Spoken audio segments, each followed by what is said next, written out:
Welcome to the Wonderland Effect. I'm your podcast host, Smiley B. And if you're new here, welcome. If you've been here, thank you for being A1 since day one. And as always, please like, share, comment, subscribe, because the channel is nothing without you. So season 6 is all about purpose, not the highlight reel version of purpose, but the next level. And sometimes it's like the uncomfortable position, the uncomfortable version of life. So in today's episode, because I had to learn something very hard, I'm going to say something that you probably don't want to hear.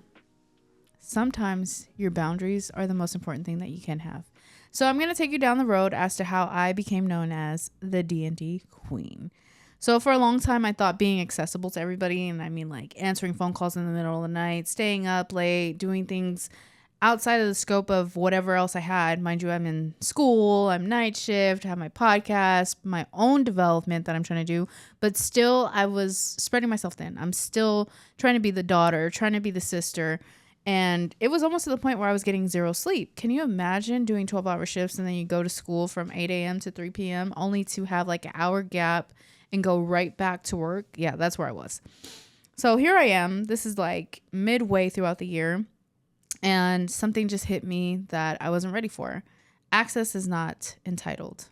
Just because people can reach you doesn't mean that they're entitled to your time, your energy, or your immediate response. And I realized that my kindness had slowly turned into an extension of overextension, and my availability had become way too accessible. And the hardest pill to swallow was the guilt that I felt with, if I'm not available and I'm not accessible, then what happens? Do these people feel like I would still love them? Do these people feel like I would still be a part of their life? And a lot of the times we just want to feel included. But that's when I had to learn that sometimes you have to be alone and sometimes you have to go into D&D. So that's when things started changing. I started using my D&D intentionally. If you don't know what D&D is, it's do not disturb. Not as avoidance, but as alignment. So I protected my sleep. I protected my focus. I protected my peace. I let the messages wait. I stopped explaining myself. I just stopped justifying everything. And I won't lie, it's definitely uncomfortable because silence feels loud, especially when you're not used to being alone. And especially when you're always on the go and you're always in that hustle culture, slowing things down doesn't always seem very productive. And I think that's almost toxic. It's something that we learn, and I'm on the process and in progress of unlearning that. So here's what I know.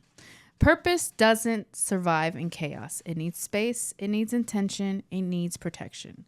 So if you're listening to this, I want you to ask yourself, what do I need to distance myself to hear myself again? And who needs access and who doesn't need access to me? Now remember, boundaries are not walls. They are filters. They don't push people away. They protect you for what matters most. And those that matter won't mind, and those that mind don't matter. And I know you guys have heard that a million times, but it's very true. Like, you on your journey with your purpose and your success have to take it into consideration that you're going to need time to develop yourself. You're going to need space to feel exactly what you're supposed to feel. And a lot of the times you need to be able to hear your intuition. You cannot hear your intuition if you can't even keep your eyes open. And I mean, at this point in my life, we already know I'm on this success journey, and now I'm zoning in and honing in on my purpose. It would be disrespectful to myself and everyone else if I didn't give myself the time and I didn't give myself the space and I didn't give myself D&D. So when I'm in the studio, my phone is on D&D. When I'm at home, my phone is on D&D. When I'm at work, my phone is on D&D. Don't be afraid and don't be ashamed to set up those boundaries. And I know a lot of people will say, well, why you didn't answer my call, or how come you weren't available to do this? It's okay to be unavailable. It's okay to be out the way. And I'm not saying you should ignore everybody. Of course, get back in contact with those people when you can within a timely manner, because you still have to maintain relationships. Don't go exclusive reclusive, okay? Make sure that you still are coming back to reality when you can.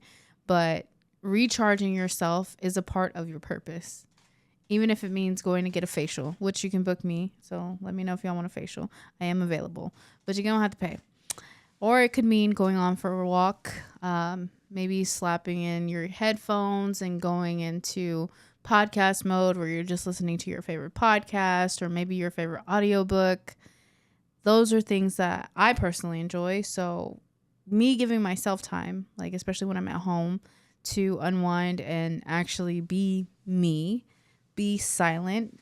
I don't even know. Sometimes it's not even silent. Sometimes I'll put on some jazz music that I like, or, something that normal people don't know about me.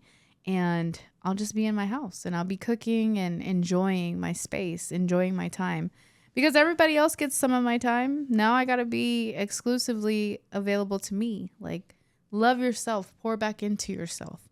Tell those people no. Hang up the phone, put the phone down. Don't sit there and scroll for hours in and hours on. Do things with intention.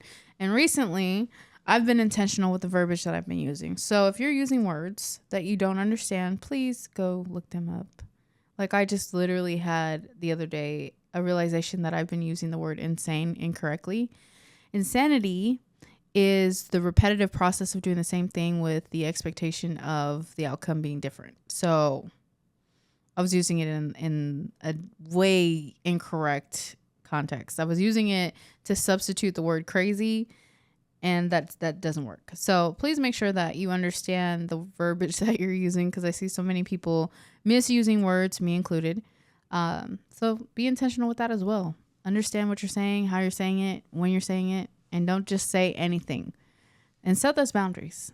As always, you guys, thank you for being here with me. I'm going to do a lot more of these because I want to take you guys through my personal journey as we're talking about the journey. And since we're talking about purpose, I might as well take you guys along for that and give you guys an example of how my purpose is going.